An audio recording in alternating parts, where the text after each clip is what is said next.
Hello, everyone. I think we're on. My Zoom is being super weird though, so I can't actually tell. I love when this happens. So welcome to You Matter Talks. And today I have you know what? Okay, I don't know if we're actually on. It's not saying anything. Okay. Redirecting. Oh, wait. Oh, we're on! Yay! Oh, but I didn't change the screen. Okay, so hold on. Let me just change the screen so everyone can see us both. Oh, this is going to be my weirdest ones for a while. Okay, wow, that's cool. Okay, so welcome everyone to You Matter Talks. And I'm just so excited to have this lovely lady, Corinne, with me. And we're going to have a really candid discussion today. And I hope you guys will enjoy it. And how we're starting this off is kind of with, it's kind of a theme today. It's kind of interesting. It's all around showing up. So this beautiful lady messages me a couple hours ago and she's like, sends me this message about coming on today and maybe having to reschedule. And I'm like, I'm so confused. Do you want to reschedule? Or is it that other people haven't been showing up for you? Like, what's going on? And, and Corinne, you're like, people haven't been showing up for her. So she's had interviews for things like this and people haven't been showing up. And so she's scheduling her day around these things, as we all do. And I have to say, this is such a big thing, I think, in the profession of marketing and the profession of getting on media Corinne. I mean, I totally understand. I mean, I've had the same thing. I schedule my whole kids' day, everything around, an interview, and then somebody's like, they just don't show up. Yeah. I mean, at that point, someone will ask, I have to say, people will ask me to reschedule and I'll actually say no at this point. Yeah. I'm just not interested. And so, I wanted to start this conversation off with showing up, because I think one really powerful thing in relationships, whether you're talking about the world perspective right now, or you're talking about intimacy between individuals, or you're talking about being a parent, or really any relationship, if we're not showing up, if we're allowing ourselves to be prevented from fully showing up, things just aren't going to work. Yeah. Just aren't working. And you and me were I was just, thinking about all the ways we were just talking about not showing up, like whether it's because you're afraid of what somebody's going to think, you don't know how to approach a situation. You're, scared of people judging you, just belief systems that you might have, like that somehow you're not able to show up even when you, like we talked about, being a mom and being sexual. Mm-hmm. Oh yeah, that gets my back up. Aging and being sexual, and like all the things that women are told, we're told like we won't be sexual when we get to this age, and we won't be sexual when our bodies change, and we won't be sexual when we have these hormonal shifts, and we won't be sexual here, we won't be sexual there. And I mean, we're just talking about this because we're two women on the line right now. It's almost like we've been given this flipped script of how we're supposed to live. And that script doesn't serve us, right? No. And how we're supposed to show up. Yeah. How we're supposed to show up. Why do we let people tell us how to show up? Absolutely. Because the problem is, if we don't, we're actually not in the relationship. It's better to show up messy, in my opinion. Yeah. And work that out than it is to not show. I agree 100%. And I think it also starts, if we're not accountable to ourselves, we're not growing. We're not fully living. We're not fully being authentic. And so when we're not showing up for things, we're actually hiding behind change, right? Yeah. And we have to show up in ourselves in order to show up in life and relationships. It's just, I see this all the time. And I notice even for myself, like if I get caught in maybe an insecurity or a fear zone, I get super curious because I see what then that's leading to. It's leading to me doubting to take an interview or doubting to go on a date or all those things, right? And like, I get curious instead of letting that lead my life, right? And if I let that lead my life, then I'm missing out on all this opportunity. And you're only going to piss everyone else off in the process, right? Yeah, well, I mean, that's the thing, though, that I find so ironic about showing up imperfectly. is that you have all these fears that, something's going to backfire. And yet 9 times out of 10, or with 9 people out of 10 people, it actually works out really, really well. Because when you show up and but showing up from your heart though, I guess that's the caveat, right? It's like, if you show up sort of in a fake facade, like I'm just going to show up and pretend to be what I think I should be, that can really backfire, I find. Either it can work because, the other person can't quite sense it, but it just tends not to work generally. But when you show up like super authentically, that's when, like, I notice, like, people start taking off on social media. That's when people, in day-to-day life become more attracted to you. And yes, you have the people that fall away because they're like, man, you're not my cup of tea. But I mean, who wants to have relationships with people that don't get to you in the first place or share your values in the first place? Absolutely. And can appreciate the fact that you're taking a risk to be authentic, to show up, and to be who you truly are. I think that's a hugely admirable quality. And even if I actually don't like what someone's saying, I still, admire that people do that.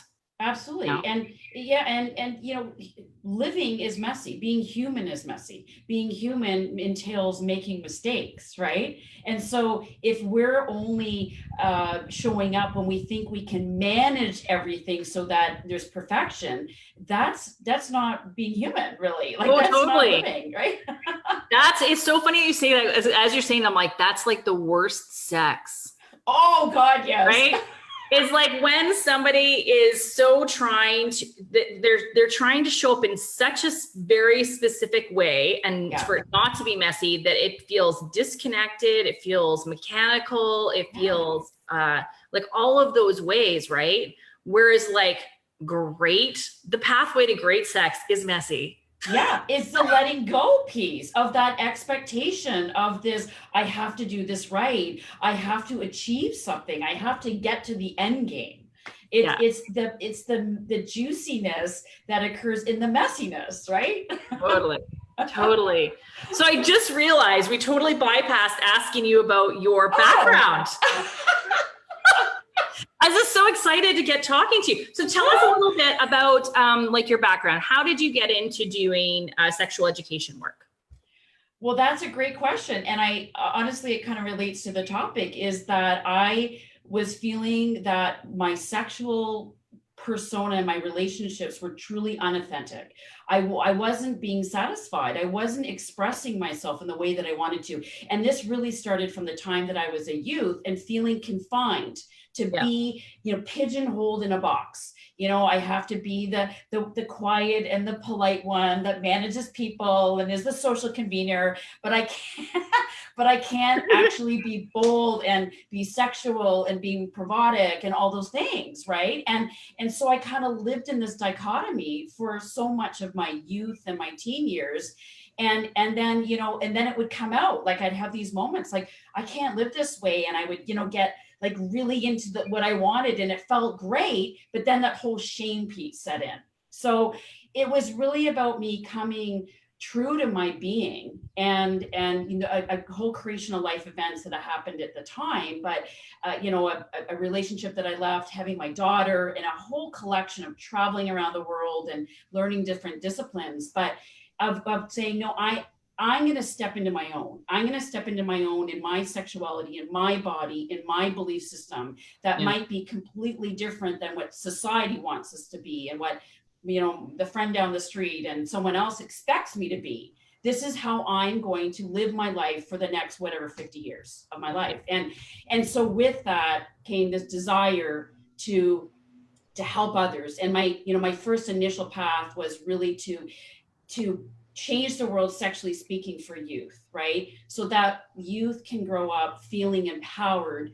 to feel comfortable in their bodies, to be who they are, not because of what someone's telling them to be, and provide them with the resources and the mentorship and the guidance so that they can live that life, right? And really that's where it came about. So what do you think, I love that you work with youth. Youth is a huge passion of mine. It's something people don't often know unless they've been following me for a long time, but I used to specialize in working with special needs children. for a long time. And so like, to me, it's just like our youth is so important. I mean, you know, when I'm working with an adult, we're trying to, you know, heal all this stuff that didn't need to be caused in the first place. Absolutely. You know, if we have set some things up for our children differently.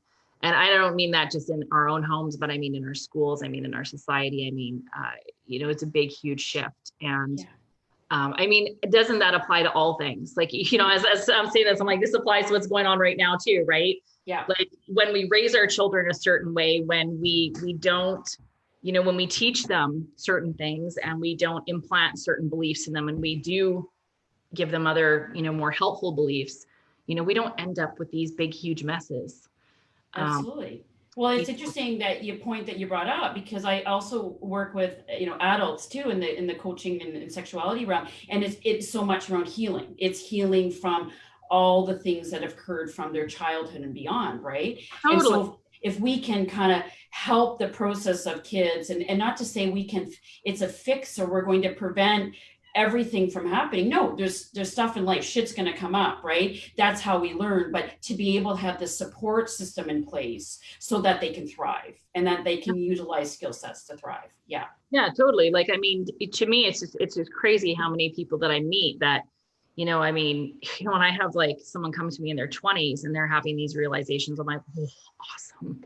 You know, because I mean, I have so many clients that, I mean, they're 40, 50 by the time that they're just like, wow, like I now see what's going on and I'm so done. And I just can't live the rest of my life like this, you know? And, you know, they're looking back like 20, 30 years of living this completely kind of inauthentic, actually not really fulfilling life. And I just, I'm like, man, it hurts my heart. It hurts my heart. And it hurts my heart about all the pain that's happened usually, because I'm saying they're inauthentic life, but that might include, you know, ending up in situations where they're abused, where they're raped, where they're, you know, unable to have a lot of pleasure in their life, where they've been living with anxiety, depression, addiction. You know, like it's so easy, you know, when we say it kind of on the flowery top part, it sounds like, oh yeah, they just, you know, had some trauma. They've not lived a fulfilled life, but usually there's a lot of deep pain underneath of that. And that pain not has only affected them, it's now affected everyone around them and everyone they're in relationship with, and if they're children, if they have children. And yeah, so I don't think it'll fix it all, but man, if we could start there, it'd be really great, you know? Absolutely. Yeah. Because I mean, kids just, I mean, so often like these adults are like, wow, if I had known this, like the first time, you know, I ever decided to have sex, or the first time I decided to date a girl, or the first time, or, you know, or even with sexual preferences, you know, I mean, I've had clients come to me in their 50s that are like, you know, I don't fit into a box, you know, like I thought I was straight, and then I thought maybe I was bi, and then I thought maybe I was gay, and then and I'm like, and why do you need to put yourself in a box right now? Yeah. Why not just explore what makes you feel good and just be really honest with your partners that that's where you're at? Yeah. You know, and then they come back like a year later and they're just like on fire. You know? Love it. Well, like, why can't we do that for our children too? Yeah. Well, I think there's just still so much fear. There's all that, and we have these layers of shame and stigma that around sexuality. If we look at, you know, history there, that, you know, my era was like, we didn't talk about it at all, right? It was like the whole abstinence thing, and here's a book and that was it, sort of. And even here, you know, we're so grateful here in this province that it is accessible in the schools. I mean, it's not comprehensive. There's some degree of sexual health education, but private educators like myself can go in and provide more comprehensive. But even with that, they're getting this much, right? They're getting little snippets. So it takes a village. It takes community around reducing the shame, around having conversations around sex, which you and I find in every single day in our lives, whether we're working with kids, whether we're having conversations with adults. There's this sort of like, almost like this guttural reaction for people initially, like they get this tightness in their chest before they can relax to talk about it, right? Well, and even the relationships around the sexuality too, right? Like that's such a big piece for me that I would love to see our children get taught. is the emotional intelligence piece, you know, boundaries, communication, all of this when they're going into relationships. And it's so interesting because I mean, you know, I was like, you know, our school's really looking for this. And I, you know, in all this, the conversations that I've had with brick and mortar public schools, there's not been a huge interest in the schools that I've had participation in with my daughter. Yeah. But I've been looking into homeschooling for her, and it was so interesting to have, you know, this Christian homeschool that we were looking at be like, wow, would you consider designing a relationship course for our kids with special needs and without special needs? And I was just like, you know, don't you have like social life? And they're like, no, we can't find people teaching that stuff. And I'm like, what? Yeah. You know, and I don't know if it's chicken and egg. I don't know if people just don't know that there's, you know, like what part of it is. But I mean, I was just like, wow, yeah, like, wouldn't that be brilliant if I could, you know? Absolutely, especially from something with a that. special needs realm. There's very few qualified educators out there. And so that is an area that is so needed.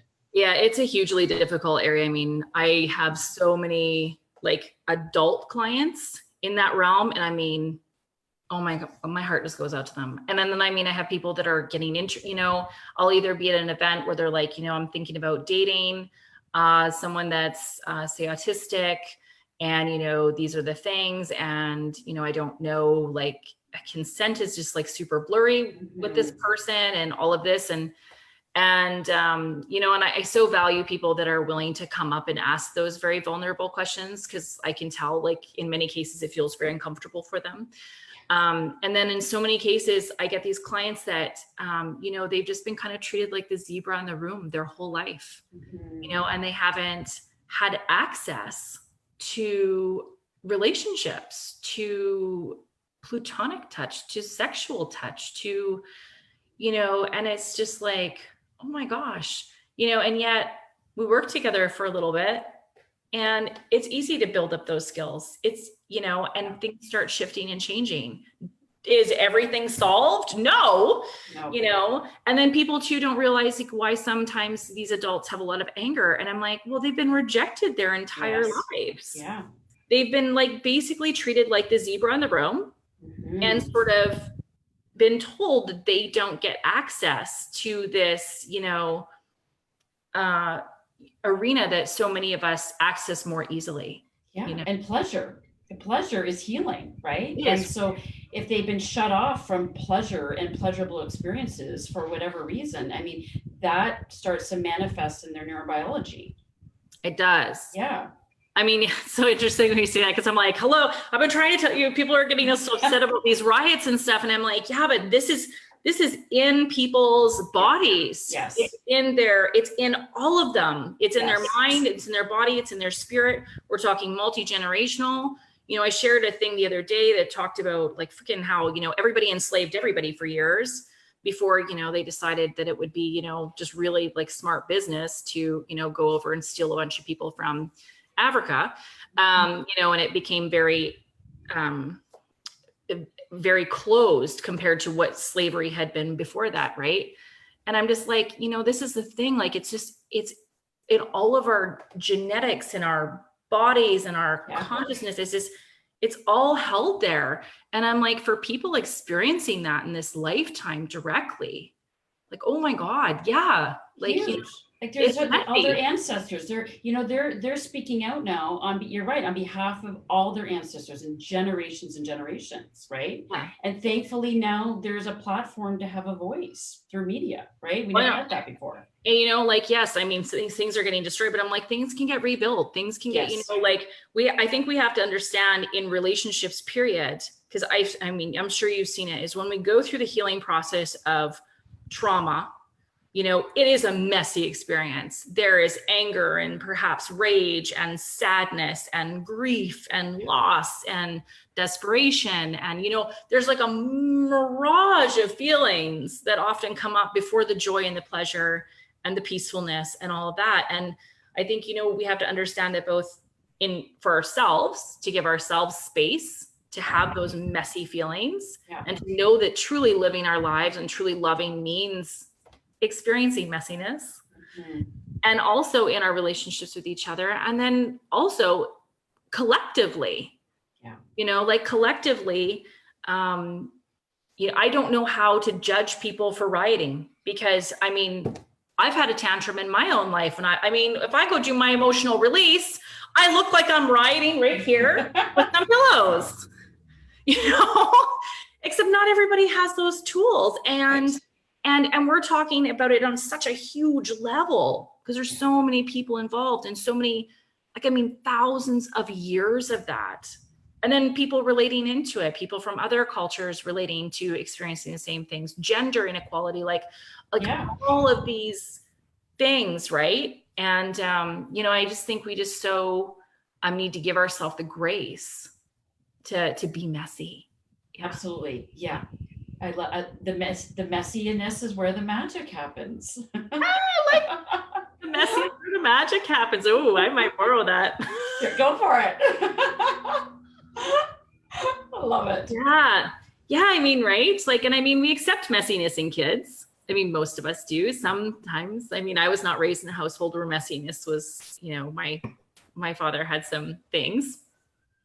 Compulsive obsessive was the word used. Yeah. So there was not messiness, but, generally we accept kids to be messy. They can, if they have a tantrum, we'll talk to them and we'll give them that kindness and that compassion and that forgiveness to go through their healing as they need to go through their emotional spectrum as they need to, and then for some reason, when we turn into adults, all of a sudden we expect everyone to stop doing that. Yet subconsciously, the age that we were when we had the trauma, we never mature past that point. That's right. Yeah. So when you see an adult looking like, a 2-year-old, they are. Yeah. They probably had trauma happen and probably built the age of 2. And that's literally the maturation level that they reached on that specific area, right? Yeah. Yeah. Well, and also I can relate to when it comes to play, because, working with couples, what happens a lot of times is that when the relationship starts to break down, they get into these patterns, they lose that ability to play, right? Yeah. And when you look at children are just beautiful. That's how they play. They fantasize, they use their imagination, right? They engage in play. And things I encourage couples to do is engage in imagination, fantasy world, play, get back to the playful side. It's so essential for sexuality. I know, it's so funny how many, when people come to my events or I bring this up, this curiosity and playfulness. Yeah. And put judgments aside. I'm like, we hang our judgments up at the front door. Even if it's just for this hour, for whatever, we don't need to do it permanently, but just for this one thing, we're going to hang our judgments up at the door, and we're going to go into play and curiosity. And people are kind of like, what? And then they do it and they're like, oh, right. It just breaks through all the bullshit. Totally. And everything's going, the endorphins are going, they just feel so much more on, right? Totally. But that's messy, right? That's it's messy. They're running around. To face your fears, Totally. It's like having a naked dance party. Totally. But see, that's the showing up piece though, too, because I have also had, I've had clients that are online where it's just one and it's not both of them. And, it's here's, some things that you can do. And, they're like, oh, I don't know if I could bring that up to my partner. I don't think that sounds like you want play, sharing fantasies, how are they going to take that? And it's if you can just get courageous enough to bring this up, and I will, give them a lot of guidance on how to bring it up in a really positive, awesome, really fun way. Because when we present things in a really positive, awesome, fun way, and to go more that way rather than I think our sex life isn't really working. Right. And so, I paid to have this session and I may have not told you. There's different ways we can approach things. Yes. But when they do, then they come back and they're like, oh my gosh, I thought my partner would never go for that. And we've ended up having so much fun and it's been so great. And I think that's such an important point that you bring up. Like, Yeah. And so I noticed when we ourselves, we engage in play, like I can sit here now, just as you were talking about that, and I got this tingly feeling in my body, like this excitement piece. yeah, Because when I'm playing, I'm feeling free. I've released the shackles that I put on myself. It's like I can be free in this moment. It might not last forever, but in this moment, I'm allowing myself to be free. yeah, And it's the best feeling. it is. You Yeah. know, it's actually really funny. You've just like brought some pieces together for me because I'm like, I've like, so many people have come on and they're like, Leanne, what's going to be the agenda? What are we going to talk about? Here's the questions maybe you can ask. Here's the questions, like kind of how everybody does it. Here's the questions, you pre-plan it all, right? Yeah. And I'm just like, I can't do it.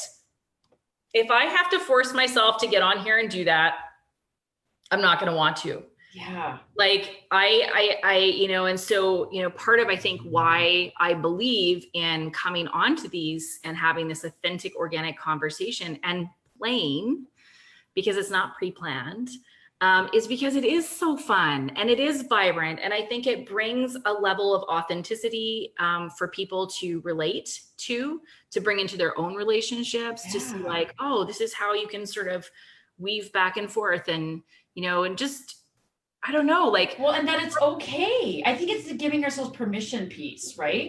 Like it's not even modeled for us, really, right? Right. Like, I mean, when you're sitting there and you're watching all these interviews and things like this and relationship experts, and they're all like doing these pre-canned talks, like, are you really getting everything from that?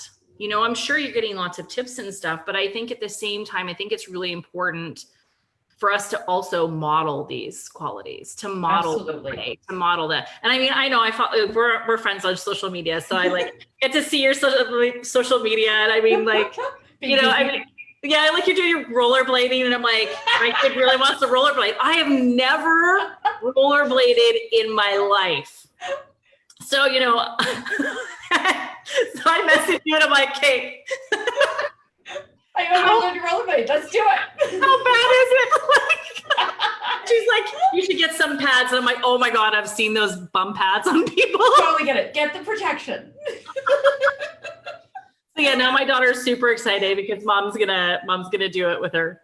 So, and I told her, I'm like, it's gonna be messy, hon. Like, I'm telling you, she might get on them and just go. And I'm like, and mom might be falling on my butt like the whole time, but I'm gonna do it with you. Yay. Take a look. Just watch out for the little bumps, like the cracks in the pavement. But I mean, right? Like that is so life. And yes, like I love talking to people about living fully and loving fully. And I think to really live fully and love fully, we need to be willing to take those risks. We need to be willing to be messy. We need to be willing to fall on our butts and be embarrassed and have that full spectrum of feelings and be okay with it. Absolutely. And if the people in your life aren't okay with it, then you either need to address it with a conversation, or perhaps it's time to let those people go. And I say that with the utmost kindness, to all people. But, if you really want to live and love fully and really have an amazing, intimate life and a great sex life, you need to be willing to make a big mess of things. You do. And when when there's one person in a relationship that feels restricted about being themselves and not being able to truly full up in their purest form, then the relationship is going to be rigid, right? And it's going to bring up resentments, and it's going to, like, there's so much more that from a negative side that's going to occur when there's space that's given for each other to grow into their own individual person. And that doesn't mean you're going to be on par with each thing. Everybody's so different, right? But having that space to grow and nourish each other in their own development, like that's just so important. I know, right? Like, I think, one of the sexiest things I ever sort of heard at one point was, somebody saying that they really, when they went to a relationship with someone, they really, one of the biggest things was wanted them to always support them to be their own hugely unique, amazing, continuing to evolve person. And I was just like, that's so beautiful, because so much of the time I see people going to relationships and they actually want to make the other person more like them. and it's like there's so much beauty and growth and room for growth and intimacy when it's interdependent, when we support each other to be who we really are. But I think so many people are afraid that if their partner really is fully who they are, like somehow they might not fit into their relationship anymore, or they might not fit into their life anymore, or maybe they'll attract other people, or, whatever those insecurities are. It's so interesting. And yet those are the same people that want this long-term, juicy, amazing intimacy. Yeah. But when we restrict our partners like that, and we restrict ourselves like that, there's no room for that amazing. No, you're going to hamper the relationship ultimately. No, that's when you have these relationships, right? Like the ones that people tell me, they tell me this is how it goes. So you're going to be in a relationship, the honeymoon phase is going to end. It's going to go like this. And it's all going to tank out. It's like, actually, that doesn't have to be that way. Not true. Doesn't have to be that way. No. Yeah. And I don't know, for me personally, I find that one of my greatest turn-ons is to be able to see my partner shine in his own way, right? Doing something that makes him excited. That it might not be what makes me excited, but it makes me excited watching him be excited. Does that make sense? It's so right? true. Like, yeah. And I'm like, that's hot. It is. Totally like when you see your partner lit up, alive, vibrant, confident in their life, it is a super sexy quality. I mean, I put a post on my page not too long ago, right? And I was, like, what's the sexiest quality? And people were like self-aware and, confident and, like all of the decisive and like all of these things. That's people that are truly living and loving in life. Yeah. That's how we show up. When we're not showing, that's because there's things going on that we're feeling boxed in by, whether it's our own thing or it's somebody else's pressure. But I mean, at the end of the day, I always like to claim responsibility, because if, somebody's putting pressure on me and I'm accepting that, to me, at the end of the day, I've made that choice. Yes. Yeah. I've made that choice to be in that relationship with that person, and maybe have good reasons to. I mean, been there, done that. Yeah. But at the end of the day, I personally myself claim responsibility for that, Yeah. In terms of betraying, I call it betraying myself, Yeah. It happens. It totally happens. Yeah. But we can build awareness around it. We totally can build awareness, right? But I think we have to be able to be open-minded. Like if we're restricting ourselves and we're not looking at other ways of living and other ways of being, then like we talked about before, we're not growing, we're not expanding. Yeah, well, and if you're not expanding, then you're contracting, which is the funny thing, but that's like a whole nother conversation. Yeah. But it's true. And then that's where the end of relationships happen, is you end up with that contraction, and it just continues contracting and contracting and contracting and contracting. And, and of course, as it contracts, and people are putting more of their fears on their partners, and then it's over. Yeah. It's like, one or both people at the end are like, I can't do this anymore. It's like suffocating. It's dead. It's not there. I'm dead. I'm not who I used to be. I hear that a lot. It's like literally like by the time they're done, they don't recognize who they are as an individual. That's right. Anymore. They've lost a sense of themselves in the process. Yeah.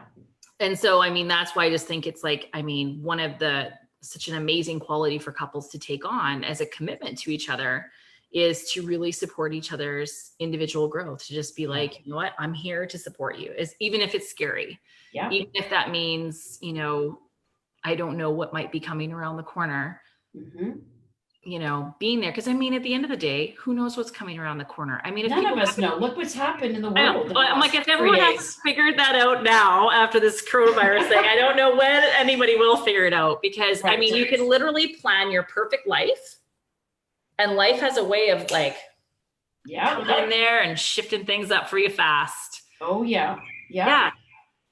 Got it. Yeah, it's so true. And I think oftentimes couples will go into a relationship thinking that, they'll almost grieve the loss of what they had at the beginning. They'll be like, well, it used to be this way, and we used to have this, but we're always changing. Our bodies, our minds, we're always changing. It's never going to be exactly the same as it was yesterday or the day before. perhaps values will stay the same, but we So, as people change, right? like grieving our 19-year-old bodies, right? Yes, It's like, totally. okay, sure, I could go back in time and I could pick up my 19-year-old body, Yeah, but I'm telling you, I did not know how to use it back then same. or Oh yeah, appreciate it or yeah, anything. So I'm happy not to grieve. yeah. Me too. Me too. I think that's such a good point because relationships can be like that too. And I love that you're opening up that possibility for anybody listening right now. Is like, you know, there could be something like maybe you thought that was the ideal back then because that was Yeah, the best that you had up until that point. But that doesn't mean that's like the limit. at the That end doesn't game. mean it Yeah, can't get better. That yeah, doesn't mean, you know, and yeah, I think you're right. Like there's like often a belief that like when we get something really good, like yeah, I hear it from clients actually too a lot. Actually, you know, like I'm just thinking about this because they'll be like, I really want that back.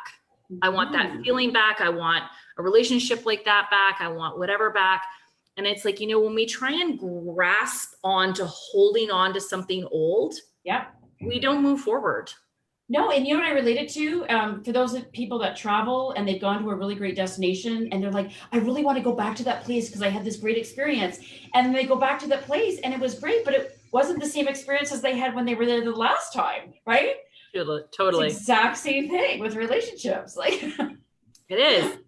Relationship with self, relationship with others, period. yeah. Yeah, I love it. Pleasure, the whole bit. Yeah. Well, thank you so much for being on today. So This fun. was an absolute pleasure. I love it. I love that every time I get to like have a conversation, like my, you know, my cheeks hurt. It's great. It's like it's perfect. I mean, they Thank don't you. really. It was so fun, Leanne. Okay. Well, have a beautiful rest of your day. And is there one like final kind of succinct thought that you would like to just leave the people watching this with? Pleasure is healing. Pleasure is healing. And it's a way of life. Yeah. It is indeed. Yeah. Enjoy it, embrace it, explore it, and just get super curious. Yeah. Yeah. And you know, I think there's you know, you can experience pleasure and pain too at the same time too. Absolutely. And just knowing that it's just all welcome, right? Like it's just pleasure. Yeah. Pleasure is healing. Yes, it is. Yes. Beautiful. Thank you. Thank you, love. Thank you. You too. Have a wonderful day. You too. Bye. Bye.